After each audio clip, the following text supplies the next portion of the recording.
as far as any kind of grant for that. We really were hoping to get that one, and I don't know if it's the last one, but it's definitely one of the because it's so old.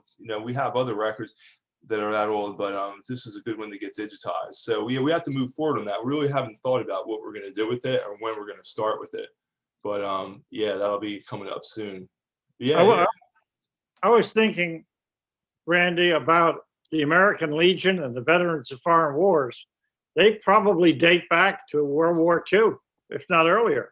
Yeah, there's probably a lot of good information with those guys, and it would have a lot of pictures of people who are long-term residents. Yeah, it would probably be a treasure trove of pictures and things like that.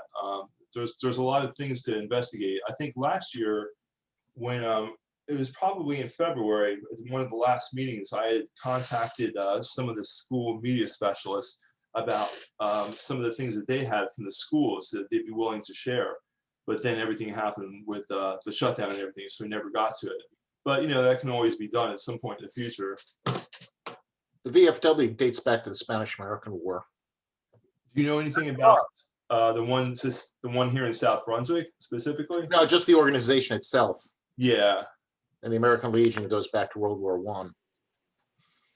Yeah. The organization, I don't know about the local. Yeah.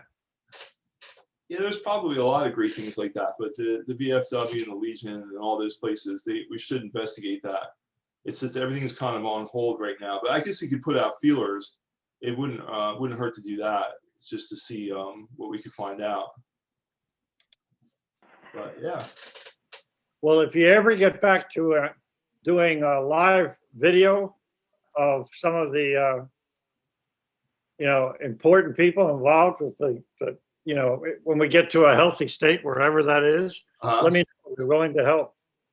Yeah, it's actually, that would be a great way to start, is to go out and well, I'm just thinking of all the people who have been involved as teachers or active in the community, they're in their 70s and the 80s, and that's part of the living history. Yeah, there's a lot that can be done. And as a matter of fact, even when I was putting together tonight for this presentation, I thought of some other ones just, as going through. I said, we can add another one. So I have to do some research to add them, because I got quite a collection up there. Because things are on the website, they're not right in front of you, but a lot of the things that I got together for this presentation tonight were directly things that we put up on the website before for Women's History and Black History Month from last year. But yeah, it's just, we're actually going to redo the page. We're going to have a whole history section, so you can see those things. They'll be up there all the time. Right now, we only advertise them during the months, but at some point, we'll have more of those things up there, and pictures, the digitized Pigeon Swamp Ledger and things like that will be up there, so people can actually look at them, and we can have an explanation as to what they are to make it a little bit more interesting. So yeah, there's a lot of possibilities. But let's see. Do we have Ed Belling out there? I saw a 732 number out there. Randy, you do. It's great to hear your voice again. And I'm alive and kicking, even though I'm over 70 years old. You're historical yourself, right? Is that what you're saying? I'm hysterical and historical, and I'm ready to go. Okay. Well, I just wanted to say hi, everybody, and thanks for attending tonight. We'll be discussing Black history in South Brunswick. My name is Randy Marsola. I'm a librarian here at the South Brunswick Library, and joining us is South Brunswick historian Ed Belding. We'll be presenting 300 years of African-American heroes in South Brunswick. And Ed, are you ready to go? Yeah, Randy, I can take it from the top right here. Okay. The 300 years that you're referring to, South Brunswick history starts conveniently in the year 1700.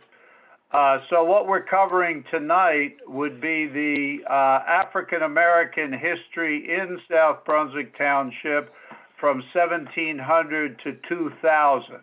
So you are talking about 300 years. If we were to divide this amount of years into categories of information, I would list it as follows. slavery in South Brunswick from 1700 to, let's say, 1850 or so. Freedom from an earlier date on through, and then equality, and the fight for equality, I would say, realistically picks up 1950s on up and is still going on. As to what happens after that, I've just entitled that Empowerment. That's for the future. And so we're covering slavery, freedom, and equality tonight. Okay. I want to list, Randy, the people that we have featured. There are many, many heroes, black heroes from South Brunswick that we could talk about, but it would take up many, many hours, and of course we have to condense it for this meeting. So here is the lineup that we have. I'm going to cover the first 5 or 6, and then Randy is going to finish up with the final 3. We're going to start off with Black Will, representing Little Rocky Hill, and a person named Squire, S-Q-U-Y-R-E, from Kingston. We'll follow that with Peter Ridley from Longbridge Farm, which was the early name for what you know as Monmouth Junction. Then we have Thomas Titus Sr. and Thomas Titus Jr. They had a farm off Benson Road in the Kendall Park area. That's associated with the park over off of New Road, one of the corners there. Then we have Amy from the Davidson Mill Road area, what we know of as Fresh Ponds. And then finally, I'll be talking about Aaron Hush from the Sand Hills area. And then Randy will be talking about Grace Plater, Ted Cherry, and Deborah Johnson, who are all connected with Kendall Park. Now, before I start on Black Will and Squire, I wanted to give you a little background from an article that was written by Jesse Havens. This indicates how slavery in the counties such as Middlesex County, Somerset County, was finally abolished. So if we go back to the beginning, and please allow me to read this, it is not really that long, but it has quite a bit of important information that you need to know for background. So Randy, I'm going to start reading this and we'll be on our way. Is that okay? Yeah, I just wanted to tell you right now up on the screen, I have the reward for Squire and another graphic that was used in the newspapers at the time for the runaway notices. So that's what people. Okay. Hold on to that. Okay. And I'll get through this article, then we can start on Black Will and Squire. Okay. Slaves were part of the workforce in some of the earliest New Jersey settlements, and laws were put on the books to govern their importation and management. For South Brunswick, that of course starts in 1700, with the Higgins family settling along Route 27, just north of Kingston. But of the men and women to whom these laws were directed, nothing was set down except in rare instances where a notation appears next to a name in a church record of baptism, or perhaps in a will, or a notice of a runaway. So there were very few sources for the 1700s that relate to African Americans. Here a name and there a name does not tell us much of who these people were, nor does the head count recorded by census takers or the entries appearing on property lists drawn up by tax assessors. Nameless they were and so remained until 1804. In that year, it was decreed that all county clerks were to keep a roster of births as the first step towards gradual emancipation. So this is the start of New Jersey, Middlesex County, and South Brunswick on the path of emancipation, 1804. After July 4th, 1804, all who were born into slavery were to be free when full grown, females at age 21, males at age 25. It was necessary, therefore, to have a record of births so there would be no room for argument when the day of freedom arrived. While it is pleasing to assume that all slave owners who dutifully enrolled the names of babies complied with the full extent of this law, we know it was not so. Until they came of age, these young slaves could be bought and sold, and many were sold out of state. To put an end to this abuse, the legislature in 1818 passed an act to inflict heavy penalties on anyone carrying blacks out of New Jersey to keep them in bondage. Another device for escaping the intent of the law was not to accept the responsibility of raising a slave's child. The owner of the mother was obliged to maintain the baby only for 1 year. After that, the infant could be abandoned to the care of the state. Refusal to maintain became a big source of fraud and the cause of many complaints. Large sums were drawn from the state treasury for the maintenance of abandoned black children. Sums far greater than the youngster would have fetched if sold for life, paid to the mother's owner as the child support. Finally, in 1843, the obvious ill effects of the act passed in 1804 led New Jersey to call a halt. Slavery was totally abolished. This did not instantly free every person from servitude, however. The status of slaves was simply changed to that of apprentices who were bound to serve their masters until discharge. Nevertheless, this status was a real improvement because an apprentice could not be sold without his own consent. Further, he was entitled to complain against his master the same as any other apprentice could do. The 1846 law also provided that children were absolutely free at birth, but must be supported until age 6. Thereafter, if the master did not choose to keep them, they could be bound out to service by the overseer of the poor, the same as any other pauper child. Under this new law, the county roster of births continued to be kept right up through 1862. Intermingled with the birth records are manumissions.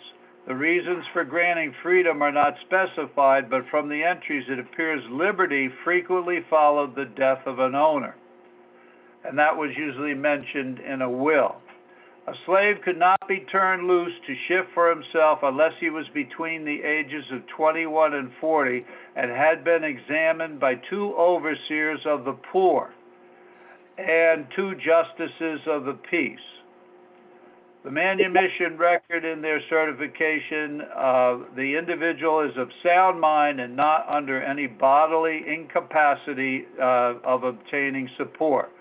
Slaves unable to care for themselves remain the responsibility of their owners and the owner's heirs for life. Finally, we get up to the Emancipation Proclamation in 1863. So that gives you the historical background of the laws as pertain to the state of New Jersey, the county of Middlesex, and the local South Brunswick area. Now, I'll just pause briefly there because that's an awful lot of information. If anybody has any questions, wants to bring up any issue on that, this would be a good time to do it before I get into the first heroes. Randy, if anybody has a question now, it would be good to hear it. Okay, I don't see anybody with their hand raised. They could actually just they could just unmute and ask too. That would be fine. If anybody's got any questions. So okay. No questions so far. Okay, that sounds like we're ready to roll then. Okay. Okay, first of all, I have a notice, this is one way that history can be documented in the early years, and that was through notifications in the newspapers of the time. This pertains to Black Will, and I'll read the article to you, and then I'll read the one on Squire. To be sold at vendue. On the premises on Tuesday, the 21st November at 2 o'clock, a plantation containing about 120 acres at Rocky Hill in Middlesex County. For us, that would be Little Rocky Hill, in possession of Black Will, a free Negro about a mile from the post road, about 30 acres clear, with a log house frame barn, an excellent orchard of bearing apple trees, the payment ready money. Any further particulars may be known on the day of sale of William Cox, November 20th, 1780. This is all the information we have on Black Will. I have searched and searched, and this is the only account of this person. The interesting thing is the date 1780, and Black Will is a free man. We don't know the circumstances of that. We don't know if he actually owned the property or was working the property as a farmer, but the property is going to be sold. And so as far as what happened to Black Will, we don't know. A more common notice back in the very early days was runaways. And you can imagine the courage and tenacity and fortitude it would take for an African American to run away from his master in the early days. I'll read the title first. $20 reward. Ran away from the subscriber living near Kingston, New Jersey on the 20th day of September 1st, 1823. A Negro man named Squire, about 5 feet, 10 or 11 inches high, tolerably dark complexion, sharp face, full eyes, Roman nose, rather sharp, large mouth, speaks coarse, is very fond of liquor and tobacco, and when intoxicated, he is quite noisy. He is slender, made, and very slovenly. Had in when he went away a gray twill domestic cloth coat and vest, towel cloth trousers, new, pair of thick leather shoes, pegged with wooden pegs, and the heels stiffened. An old hat with part of the rim torn off. Any person delivering said Negro or confining him in any gaol, which is a jail in this state, so that the subscriber gets him again, shall be entitled to the above reward.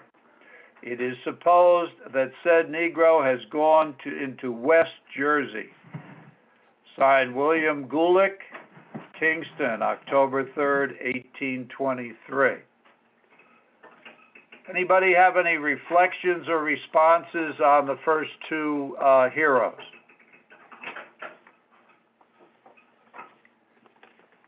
Well, I'll say that it's the language that they use to describe him, is really surprising. It's demeaning, of course, but that's the way it was in that day.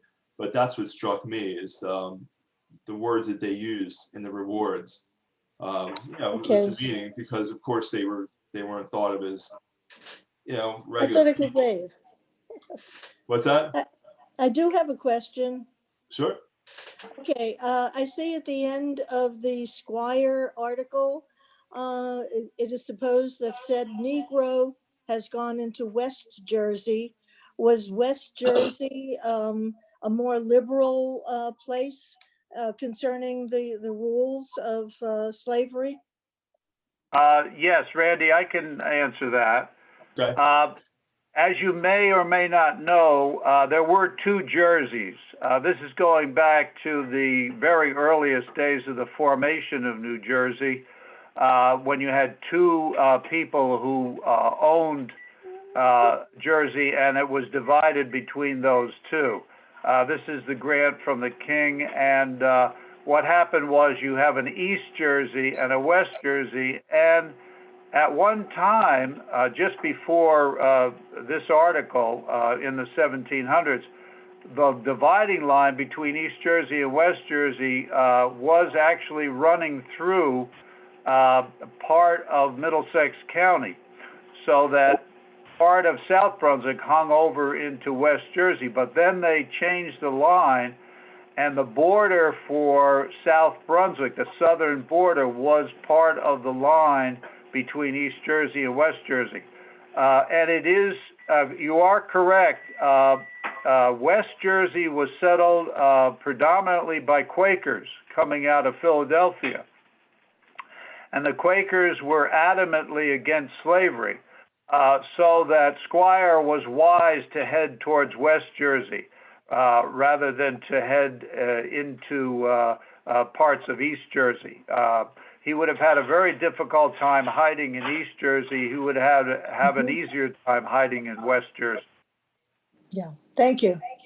I would expect that this slave might be on his way on a railroad to Canada. Lots of slaves went up to Canada because they were treated as free men in Canada. And I was wondering, Ed, if you know when it was mandatory to put their surnames on the census documents so they could be traced by their families. Right.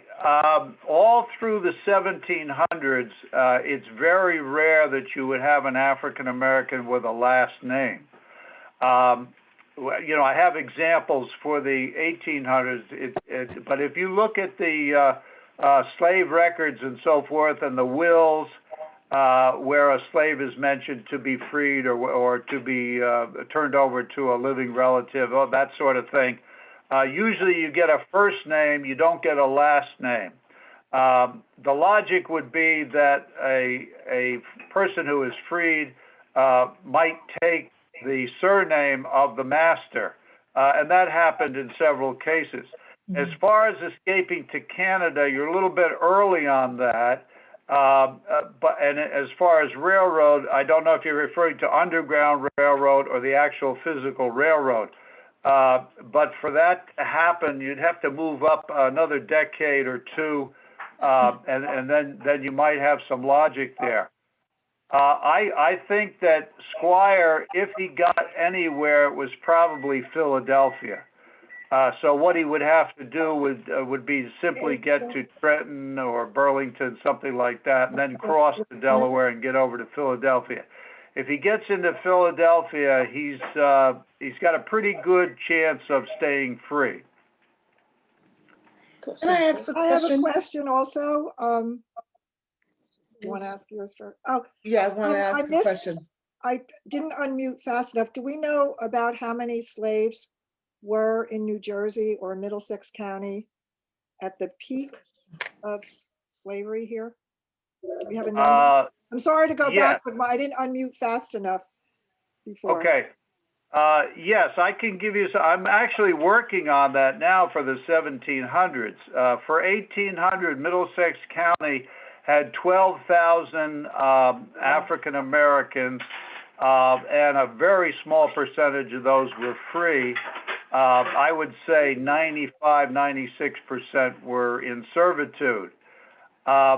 And roughly, you can do this. If you have a population number for Middlesex County in the 1800s up to the time of the Emancipation Proclamation, the black population was between 10 and 12% of the total population. But some of those were free or not many? Some of those were free, and you're correct, not many. I would say that 95 to 96% of the African Americans in Middlesex County in the 1700s were slaves. And in the winters, they didn't really use them for anything except maybe household chores? Because, you know, No, that's not true. A lot of the slaves in South Brunswick were used for clearing land. okay, And that was an activity that was year-round. We got to keep in mind that in the 1700s, South Brunswick was mostly swamp, forest, undeveloped land. And when you see the sale of property, usually the sale will indicate how many acres are cleared and how many acres are not cleared. And usually a farm had more uncleared acres than it had cleared. So in the winter, slaves were used a lot to clear the land. And there were other things that had to be done too. So slaves were not worked as severely as they were in the summer and the spring and the fall, but they were worked and they had tasks and duties to do year-round. thank you, thank you. I didn't realize we had so many, 12,000, it just boggles my mind. Thank you. Well, that's in the county. That's not in South Brunswick. In Okay. South Brunswick, as I'm working on this is a work in Still a progress. lot. Yeah, I would say that in the 1700s, there were less than 100. In the 1800s, you could double that number and possibly even triple that number before slavery was done away with by the Emancipation Proclamation. Wow, it's a lot. Thank you. Okay. I just wanted to point out the name of the man offering the reward. The reward is William Gulick, and that was a prominent family in the area. And let's see, the 1940s, I believe they had a peach farm because I have pictures of it from Monmouth Junction. So they had been around since then, and at least until the 40s. Right, and this William Gulick could have been the master of Squire, the slave who ran away. Right. It doesn't specify that, but if you put two and two together, whoever posted the notice was either a person of the law or the owner of the slave. What's $20 worth today? Well, you know that better than I do, Paul, because I'm not good with that stuff. You collect coins all over the place, so you're going to have to answer that. I'm sure $20 is worth, what, a few hundred today? I would guess. At least. Yeah, yeah. And remember, at this time, these human beings were treated as property. So it was, you know, like the $20 reward, you might have a similar reward for a prize horse. You know, it's one of the worst things about it, that human beings were treated as property. Okay, Randy, you want me to go on to the next one? Yeah, somebody raised their hand, but when I'm screen sharing, it's hard for me to read what they're asking. So whoever has their hand raised, I think it was Donna, you could just unmute and ask. That'd be fine. Okay, no, I was just gonna say the $20 in today's money is worth $425. Or 25. A different Donna. Okay, good. Still Good, not yeah. much, though. That's good to know. Okay, let me get on with Peter Ridley here. This is an interesting case, and this is a person fighting for his freedom through the courts. And we're in the 1780s when this is going on, and I'll read the account. It's not too long, and I think you'll find it rather interesting. Peter Ridley, and here's to answer somebody's question, this is a person with a surname. Freeborn son of William and Diana Ridley. In late 1784, the Supreme Court of New Jersey inquired into the status of Peter Ridley, there perhaps being some question as to whether he belonged to the estate of Samuel Okeson. Now, Samuel Okeson is a checkered character. He was an overseer at Longbridge Farm. Remember, that's what turned into be Monmouth Junction.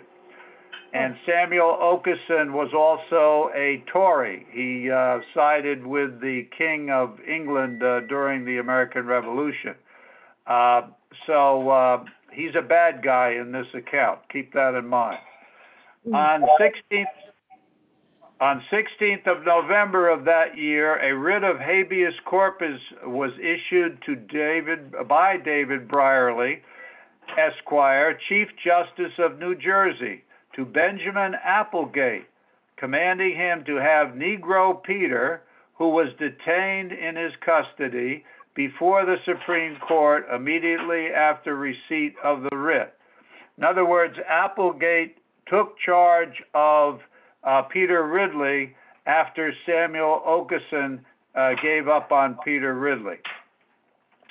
Applegate returned the writ with an endorsement dated the 31st January 1785, stating that he had Peter ready for an appearance in court as he had been commanded. While named at first in the records as Negro Peter, the defendant came to be referred to more generally as Peter Ridley. It was not until April term of 1785, however, that the court considered the case. On the 9th of April, 1785, a series of 5 affidavits were taken before Isaac Smith, Esquire, one of the justices of the Supreme Court, relative to Peter's status as a free man. All were highly favorable to the Ridley family. On the basis of these affidavits, the court ruled on the 14th of April that Negro Peter Ridley was freeborn, and it ordered that he be discharged accordingly. Here's the background on Peter Ridley. He was born about 1761 at Longbridge Farm in South Brunswick Township, Middlesex County. This farm was actually a large commercial venture, more in the style of a southern plantation. They did call Longbridge Farm a plantation, but that comes from the Dutch. Anybody who had a large farm, the Dutch referred to that as a plantation, and the English picked up on the word plantation. So I have to correct the author of this account here, as I always do. It was established in the 1730s by Thomas Lawrence, a prominent inhabitant of Philadelphia, who held many public offices. He was mayor of Philadelphia one time, and he died in 1754. And ownership of the farm passed to his son, John Lawrence, who was also a mayor of Philadelphia. The area in the vicinity of the farm was generally known as Longbridge. Part of the farm was within the bounds of what is now Monmouth Junction. Actually, all of the farm was. Although born free, Peter was reared in the household of Samuel Okeson, who was said to have been an overseer of Longbridge Farm for a time. In the 1770s, he owned property in Upper Freehold, Monmouth County, and so probably lived there. But in any case, he was at Longbridge Farm until at least 1773. He was a Tory, and in the early years of the Revolutionary War, he went to Long Island, taking Peter Ridley with him. Okeson's property in Monmouth County was subsequently confiscated. Sometime after the death of Okeson, Peter returned to New Jersey. Despite the several court records regarding Peter Ridley, the circumstances regarding his return from Long Island to South Brunswick and the cause of his having been taken up and detained are not known. Benjamin Applegate, who took him up, was a constable of South Brunswick Township. So now you know who was the lawman in South Brunswick at the time. And he did so by virtue of a capias. That is a writ requiring him to take a person into custody. But who instituted this writ of capias and under what circumstances is not stated. The affidavits were taken before Justice Smith in the presence of William Churchill Houston, who was a figure during the American Revolution, for Mr. Patterson's attorney for Negro Peter. and of William Jones, attorney in fact for William Thorne. Now, the people who gave testimony in favor of Peter Ridley were as follows: John Stonecker, Eleanor Stonecker, Robert Armstrong, and let's see, David Gilliland and James Hageman. These names probably had something to do with South Brunswick. Some I have accounted for, some I have not. Okay, so the end result is Peter Ridley gets his freedom. Randy, anybody have any questions on Peter Ridley? I don't know. Does anyone have any questions? You can unmute and ask. Randy, Yeah. you have a picture, you're saying he is buried, Mr. Ridley is buried here in town. Well, yeah, it's at the Mount Zion, the Mount Zion Cemetery. I didn't find or couldn't get a picture of the cemetery, but yeah, this is where we think he's buried. The church is still active. It's got a web page up, and you know they're still actively worshiping there. Yeah, that's in the Little Rocky Hill area, right, Randy? Yeah, yep, the Little Rocky Hill, Mount Zion, AME. That's on Route Right. 27, Route 27? Yeah, I think it's right off of 27, I believe. Okay. Right. It's on what's called the Old Road, and that's actually where Route 27 went before it's now in its current configuration. So if you get on Old Road and take it, you'll see the church, the cemetery, and where Route 27 used to be. It's like a spur off 27, right? Yeah, I wouldn't call it a spur, but that's okay. Yeah. Okay. Yeah, pretty much. Let's add it to our cemetery trip. Yeah, there you go. That's Okay, that's a good idea. Actually, if we have more cemeteries to see, we'll have 2 cemetery trips. Well, you know, in this summer, that might be a goal. You know, if it's an outdoor field trip like that. Yeah, that would be good, and that would be significant. That, I was talking to Randy the other day. It's interesting that Little Rocky Hill, at a time in the past, could be considered an integrated neighborhood. You had African Americans living there and European Americans living there, mostly doing farming and such, and you had the African American church there. So it's an interesting sub-community of South Brunswick that not too many people know about.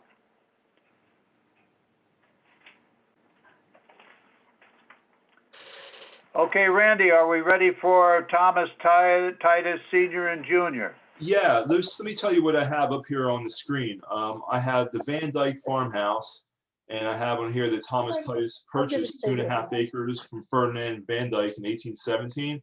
And I have an image of Thomas Titus's headstone. And I have a story, well, we'll talk about the headstone, but I have some information that might be interesting about the headstone after you finish with your part here. So, okay, yeah, Randy, that works out fine. This is very short on Thomas Titus. Just remember, it's 2 people. It's Thomas Titus Sr. and Thomas Titus Jr. And the headstone refers to Thomas Titus Jr. Okay? And who's the man that bought the farm? That was the senior. That's senior. Okay. That was the senior. Okay, so let me get started on that. For 53 years, Thomas Titus, an ex-slave, and his descendants farmed an 11-acre plot of land. His body lies here in an unmarked grave, keeping watch over his old farmland. In 1814, Gerardus Beekman penned his will. I will that my Negro man, Thomas, shall have his freedom after serving my heirs, or any man he shall choose, so long as a time to make 15 years from the first day of March, 1802. In 1817, Thomas Titus and his wife, Sarah Tenbrook, There is another last name. Purchased a 2 1/2 acre farm for $50 from Ferdinand Van Dyke. Now, you have to keep in mind that the Van Dykes were all over South Brunswick. They go from Davidson's Mill Road all the way over to where Mapleton is, right on the border with Plainsboro. So exactly where this Ferdinand Van Dyke had this property, this is probably off of New Road, and has to do with what we know now as the Kendall Park area. On August 3rd, 1818, the official manumission was written and filed at the county clerk's office in New Brunswick. Thomas Titus Jr. farmed this land for the next 32 years. Oats, wheat, and hay were cultivated. Over the years, parcels were purchased slowly, increasing the acreage of the farm. Animals dotted this small landscape. The family owned several wagons, including a horse wagon and a large spring wagon. Thomas and his wife Sarah raised 12 children, 6 of whom were born after the family's manumission from slavery. On July 21st, 1849, Thomas Titus Jr. died of the plague at 64 years of age. Thomas is buried on the northern side of the farm, and that's where his headstone used to be. Randy, you could take it from there. Okay, well, the headstone was moved into, it's actually in Public Works right now. And Ed saw it, I guess, sometime last year. But it's been in Public Works because they didn't want it to get damaged anymore. There's a marker there that the township put, like a brass marker. But we're exploring the possibility of getting the tombstone restored and possibly put on library grounds. And we don't know all of how that's going to work just yet. But the grants cycle is starting soon for that. And I believe we're going to try to do that. And we're talking to the people at the township to see how that would work, because I guess officially they own the land where the cemetery is, and I guess they own the headstone too. But we thought it'd be a great thing to have it restored and be able to display it somewhere on library property, because it would make it'd be very educational to talk about. Can you imagine just it's rather than explaining it, you can actually go up to the headstone of a man that was a freed slave.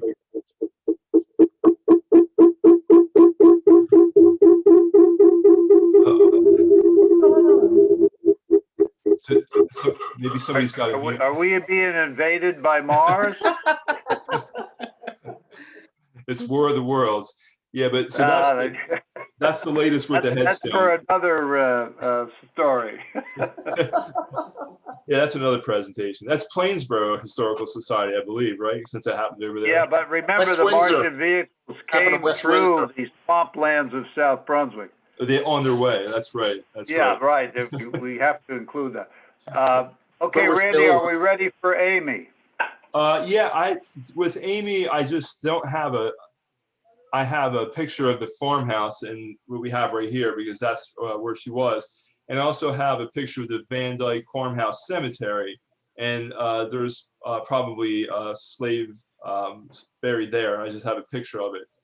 But that's all I have. I don't have a picture or a graphic for Amy, except for what we have on the screen right now. Right.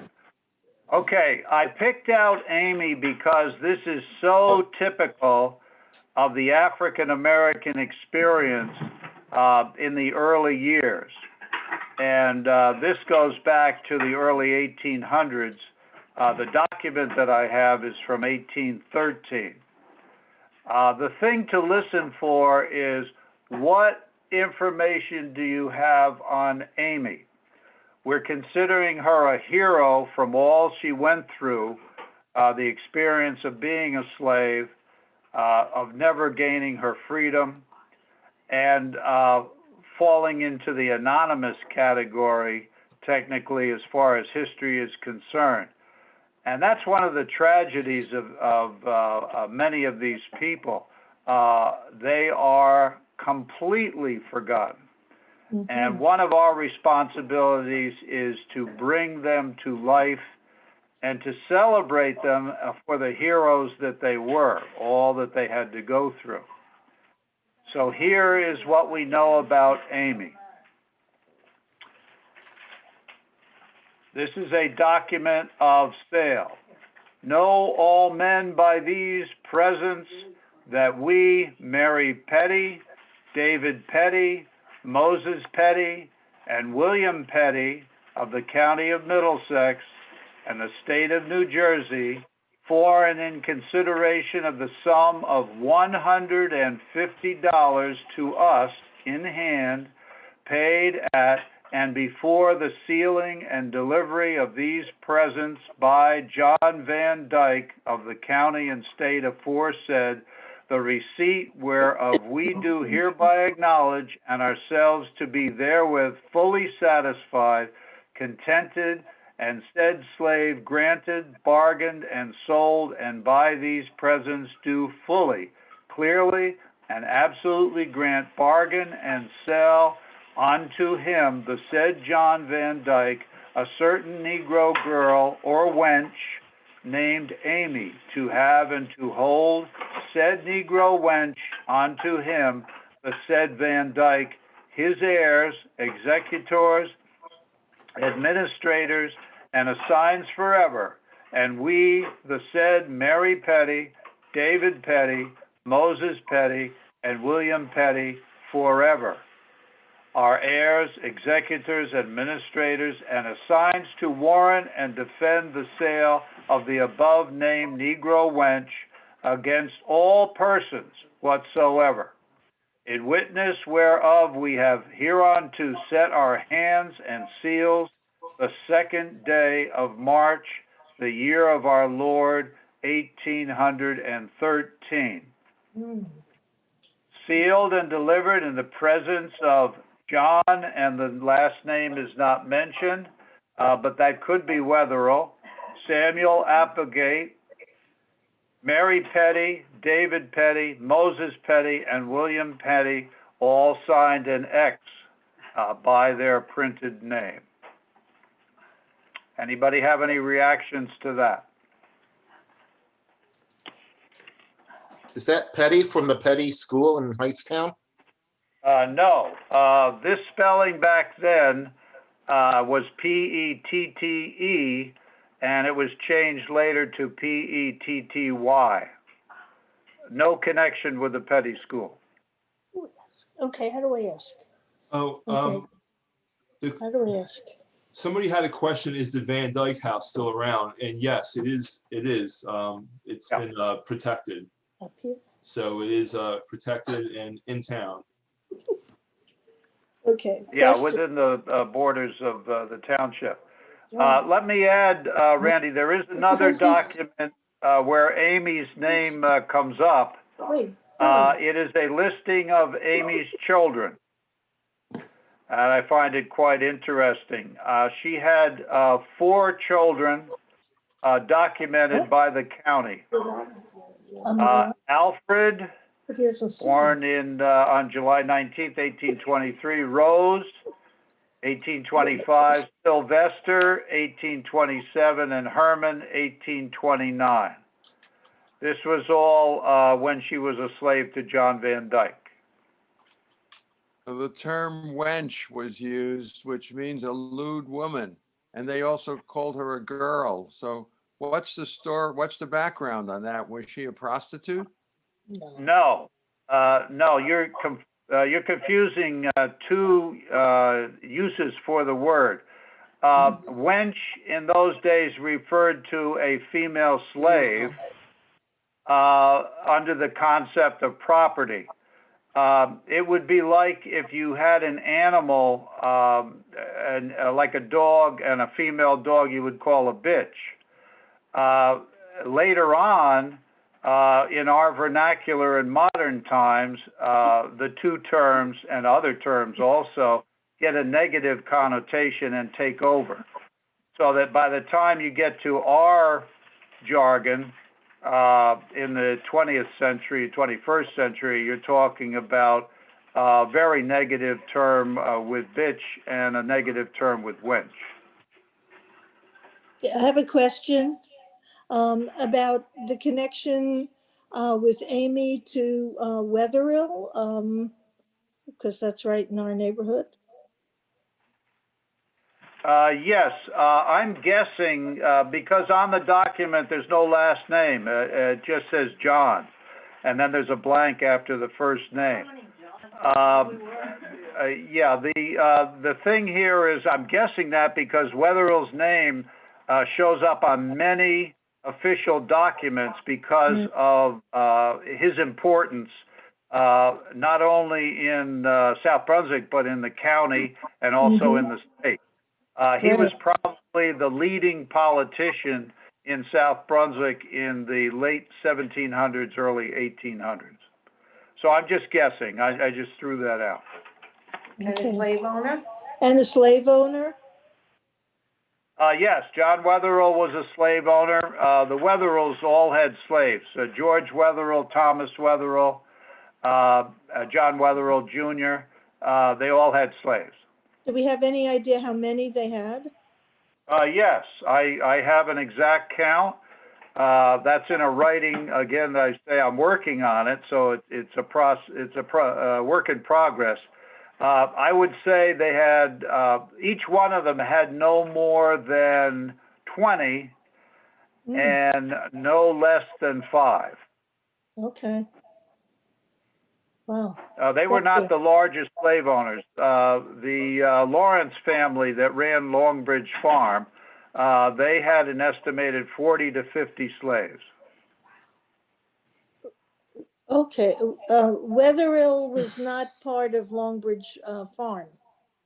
No, he the only connection between the Wetherills and the Lawrence family was that the Lawrence family used the plantation mainly for a summer getaway because they technically lived in Philadelphia. When they were not there in late fall to early spring, for a time, Thomas Wetherill, who was the son of George Wetherill, who was the brother of John Wetherill, he managed the farm. Oh, Okay, so there is a connection between the Lawrences and the Wetherill, but it's a business connection. Okay. Wow, interesting. Whose house? May Thank I you. ask you something about going back to the tolerable dark complexion in the sense of slavery? How were the slaves rated on that? Because in the islands, the complexions and the lighter you are, there is a difference. Was that a consideration here? Yes, that's a complicated subtopic because and I'm speaking from my perspective as a historian and not really taking sides in it, but as I understand, in the Black community, complexion is a big deal, as it is in the Hispanic community. Not so much in the Caucasian or European American community, but it's still there. At one time, Italians with swarthy complexion were looked down upon by Northern Europeans and not considered their equal. So we go through that whole thing of shading, and it's still going on in some respects. But you got to keep in mind with slavery, one of the advantages that European Americans had in making African slaves was the difference in the color of their skin, so that if an African escaped, it would be easier to catch them, find them. A light-skinned, or what is termed high yellow, makes it for a more difficult thing to recapture somebody who's in hiding. And some African Americans over time, through marriage to European Americans or having children by European Americans or whatever the case, then you had very light-skinned people who could pass for either race. What starts out as a simple black-white thing becomes very complicated later on. I don't know if that helps answer the situation, but yeah, it was a factor. Even I- the I- I Irish was just had think- Black Irish Yeah, from I was the just think- Spanish invasion of Ireland along the coast. mm-hmm. Yes, that's because of the Spanish Armada and some of the ships washed Exactly. up on the Irish shore, and then there was intermarried. In my family, we have some element of Black Irish on my wife's side.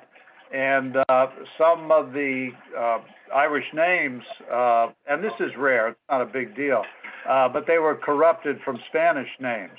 So yeah, that is another element of that whole subcategory, yeah. Okay, thank you.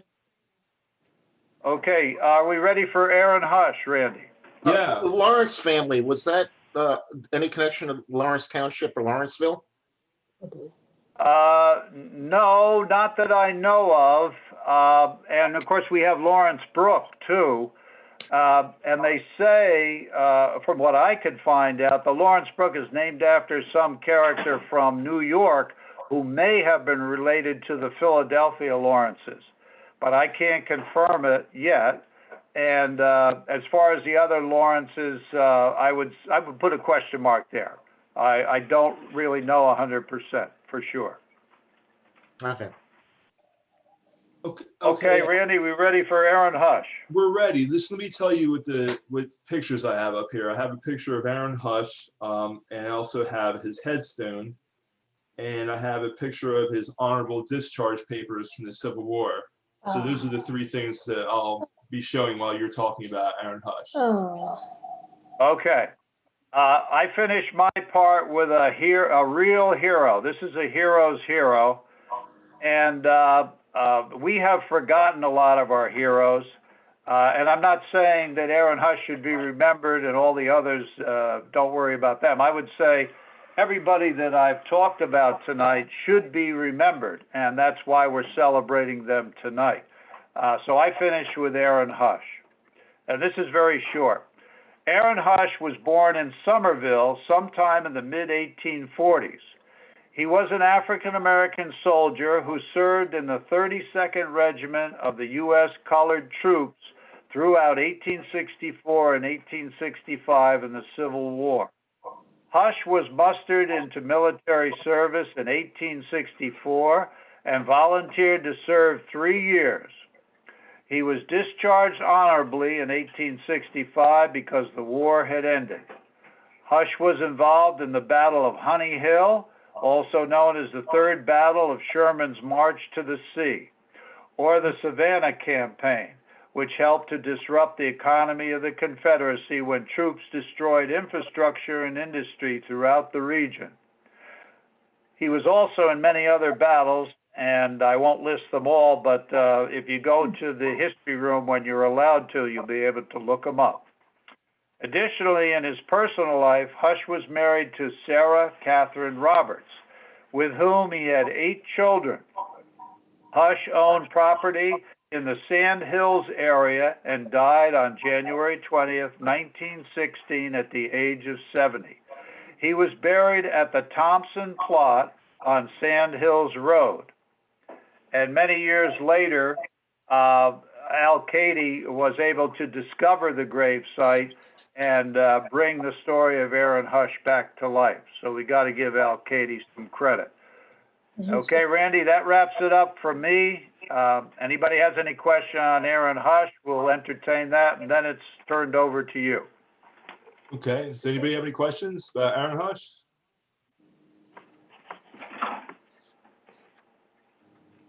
Where is that grave site?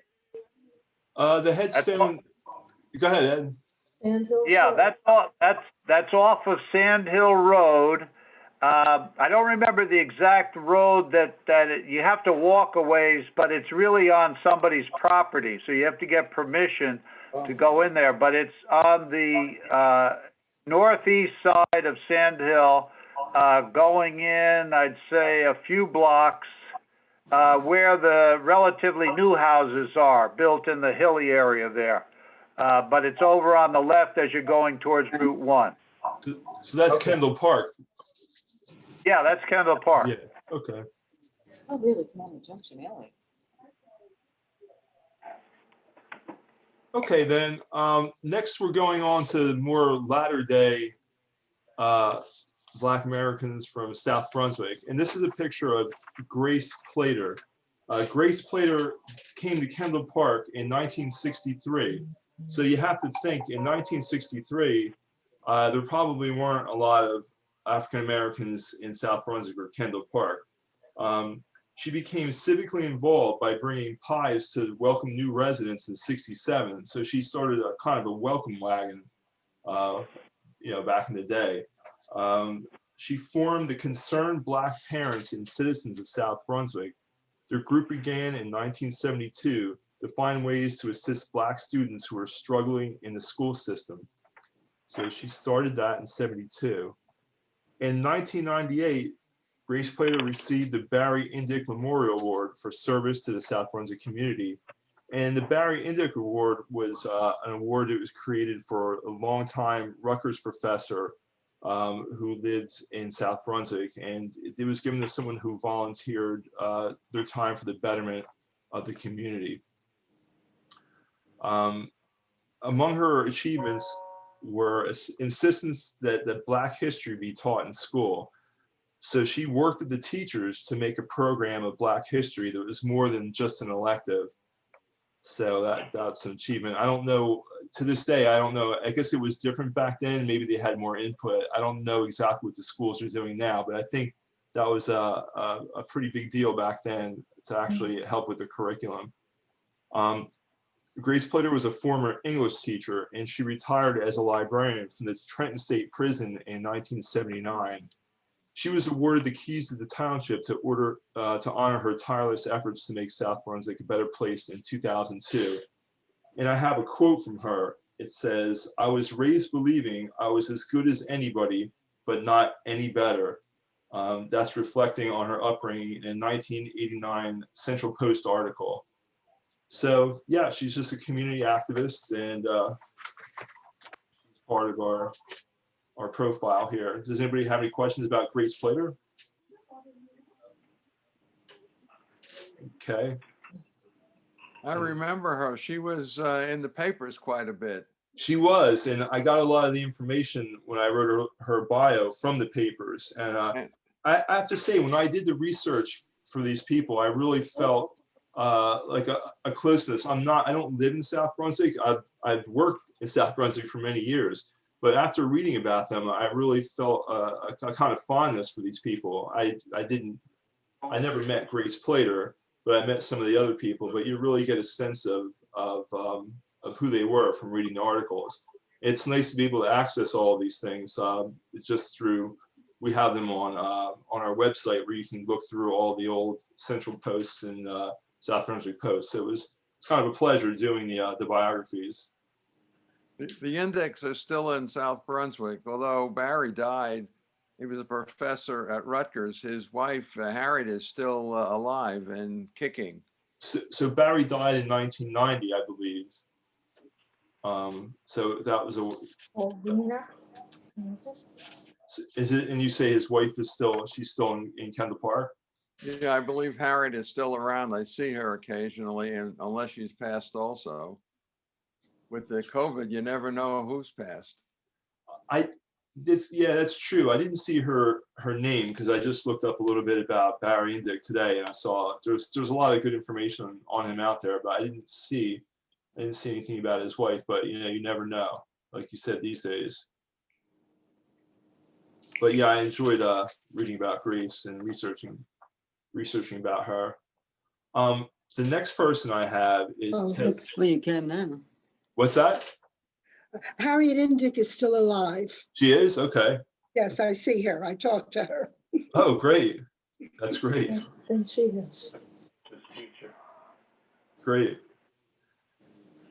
So the next person I have is Ted Sherry, who was South Brunswick's first Black mayor.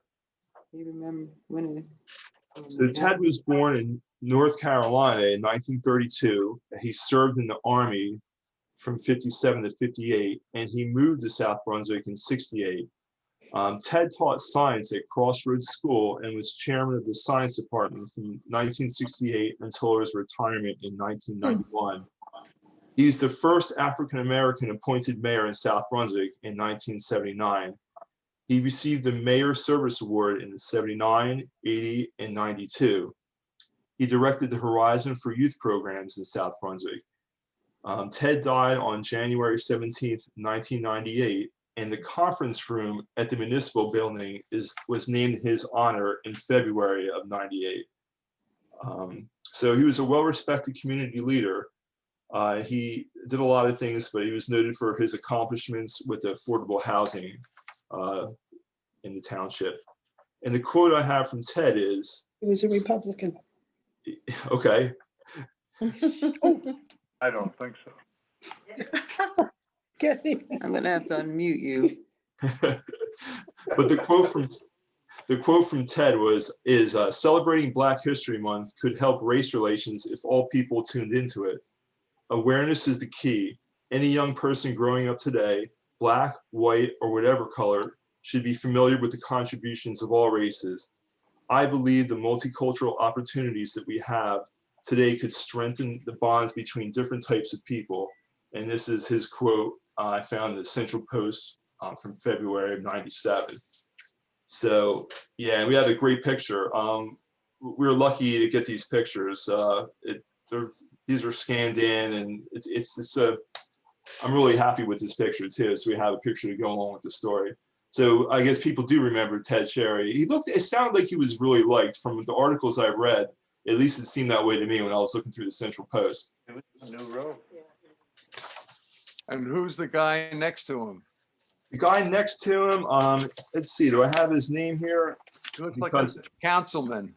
Yeah, I do have his name, but That's Paul Murray. yeah, I think that's right. Yeah, it's Paul Murray, and the picture's from 1977. So you called that. Who called Paul Murray? Who got that? I did. Who's that? Who's I? That's Ed. Ed got it without the picture. Ed got it. He's not even on a screen. So I guess you've been kind of special. I can see things that you guys can't see. Randy, to make it clear, because you're going to move on to Deborah Johnson, right. That back in the day when Ted was mayor, the majority party in the council picked the mayor. It was before we had the opportunity to elect the mayor. I don't know if all the listeners know that, but that's the difference between, when you go from talking about Ted Cherry and then you're going to say something about Deborah Johnson. That's one of the differences between the two. Yeah, right. And that's a good segue, because the next person, as you said, is Deborah Johnson, and she's the first elected Black mayor. So the story of Deborah Johnson is she immigrated to the U.S. from Jamaica in 1970 and moved to South Brunswick in 72. In 1994, she became the township committee woman. And in 97, she became the first directly elected Black mayor, as Ed was saying. She served, go ahead. Okay. Deborah served on many South Brunswick boards and commissions, such as the Planning Board, the Affordable Housing Commission, and the Women's Commission. She served as a liaison to various township departments, such as the police and public works. With Willis Spicer, Deborah began the South Brunswick Annual Women's Conference that started with just 80 young women, but now it has hundreds. And their meeting, that organization has really picked up a lot of members, and they're still meeting, and they'll be featured next month when we talk about women in South Brunswick. The quote I have from Deborah is, she says, "I felt that I really benefited from growing up in this town. I just wanted to give something back." And she's reflecting on when she helped create the Women's Task Force and Women's Leadership at its first conference, I think back in, it was like 2002. So yeah, that's Deborah was the first directly elected Black mayor. She was a lawyer. Yes, she's a lawyer, and she went to Penn State. Yeah, it's pretty impressive resume. There's more research I have on her, but Yeah, Randy? it's pretty impressive. Randy, Yes. what, isn't Deborah a judge now? Yeah, she's a judge right now. I think she's not involved with the Women's Commission as much as she used to be. Is before the library closed, I used to see her at the library a lot because she used to come in to use the scanner. So I used to see her quite a bit. And of course, I know who she is, but yeah, I believe she's a judge now. In addition to her being the first elected black mayor, wasn't she the first elected mayor, period, by the people of South Brunswick? Yes, first elected black mayor. Yeah, well, yes, you're right. But she was the first right. elected mayor at all, of any race. Very good point, because the law changed just before that, and you're right. She was the first elected mayor and first elected black mayor. So yeah, she's the first directly elected mayor. So yeah, that's true. That's right.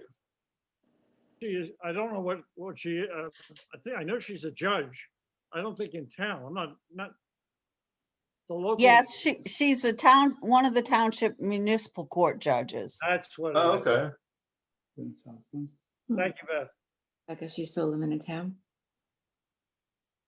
Yeah, so she's she was involved with the library, and like I said, I saw her before we closed up. I used to run into her quite a bit. So that's the last person that I want to present for tonight. The other thing I wanted to talk about was, oh look, I forgot about this last slide. This is Deborah Johnson presenting Al Cady with a key to the township. And as we talked before, Ed had mentioned, Al Cady discovered the grave of Aaron Hush while he was hunting in the woods in Kendall Park. So here's Deborah presenting the certificate to Al Cady. So she's in action here. So that concludes our presentation about the Black Americans in South Brunswick. The last thing I wanted to talk about, there's some other local Zoom meetings about local history. The Princeton Historical Society has a few things going on. And there's another presentation from the Hopewell Valley Historical Society. And it talks about this Trenton trolley. They were tearing down a house in I think it was Hamilton, and they found that there was a trolley that was really inside of the house. They built a house around this trolley, and they're going to talk about that. And you could register through the Mercer County Library's website. I'm attending. I just thought I'd pass it on. I'll send this email out to everyone so you could look at the link yourself and register if you'd like to. But it looks pretty interesting, and they're free. So, but that concludes our presentation. Does anyone have any questions about anything? Yes, I would like to know how all this information is utilized by the schools. Well, that's a good question. The schools have Randy, can I jump in on that? Well, yeah, you can jump in. I was just saying they seem to have their own curriculum, and it seems to be they're pretty tight with that. But go ahead, Ed. Yeah, I have attempted to introduce a local history course to the South Brunswick school system. There is resistance to it on several fronts. One of the problems is that the curriculum is so full that it would be difficult to add something else.